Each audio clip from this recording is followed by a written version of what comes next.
Welcome to This Week in 2016 Presidential Polls, where we look at the numbers that matter. Now, after what's happened in the past few months, we shouldn't rule out anything bizarre. However, barring a bizarre set of circumstances between now and July, we know who our two parties' nominees are going to be. The question is whether the general electorate in November is satisfied with that choice, or if they will be looking for another option this year.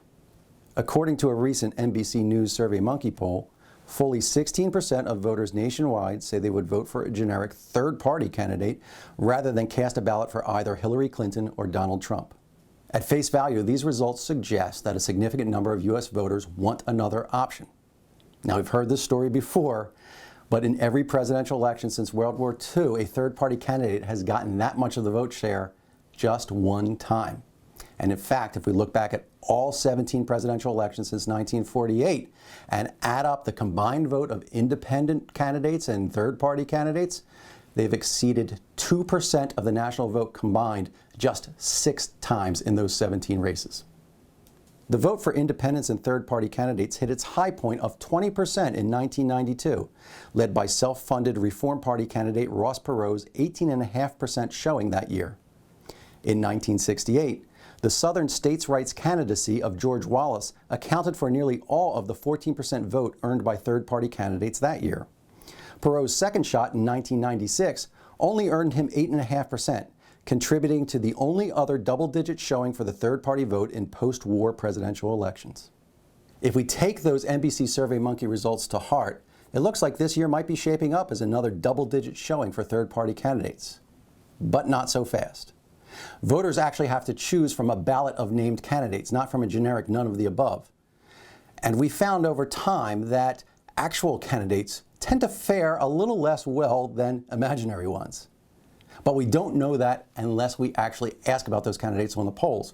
And so far, very few polls have done this. A Monmouth University poll taken in March found Hillary Clinton with a 10-point lead over Donald Trump among voters nationwide. But when potential Libertarian Party nominee Gary Johnson was added to the mix, both Clinton and Trump lost ground, with Johnson pulling in 11% of the vote. A poll taken by PPP earlier this month found a similar pattern. Clinton had a 6-point lead over Trump in a head-to-head matchup, which shrunk to a 4-point lead when Johnson and potential Green Party nominee Jill Stein were added to the mix. In this four-way race, though, Johnson earned only 4% and Stein got 2%. Now, with the state of voter discontent as we've seen it in the polls so far, it's likely that the third-party vote will be higher than average this year, but we won't know how high unless other pollsters start including this option. And here's the rub.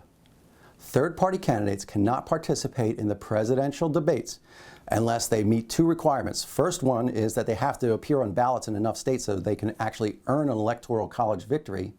And the second part of this is that they must average 15% in the national polls. And that threshold does seem a little unrealistic. As I just showed, a third-party candidate has crossed 15% just once in the past 70 years.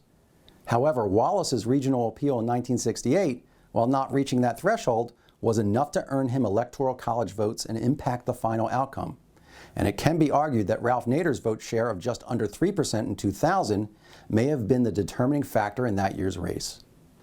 So we can make a compelling case for a candidate who is polling at, say, 5%, that they actually reflect the mood and preferences of a significant segment of the electorate, and at the very least, that their voice should be heard on the presidential debate stage. It's our job as pollsters to find methodologically sound ways to include those candidates on our polls. And those are the highlights and lowlights of This Week in 2016 presidential polls. Until next time, I'm Patrick Murray from the Monmouth University Polling Institute.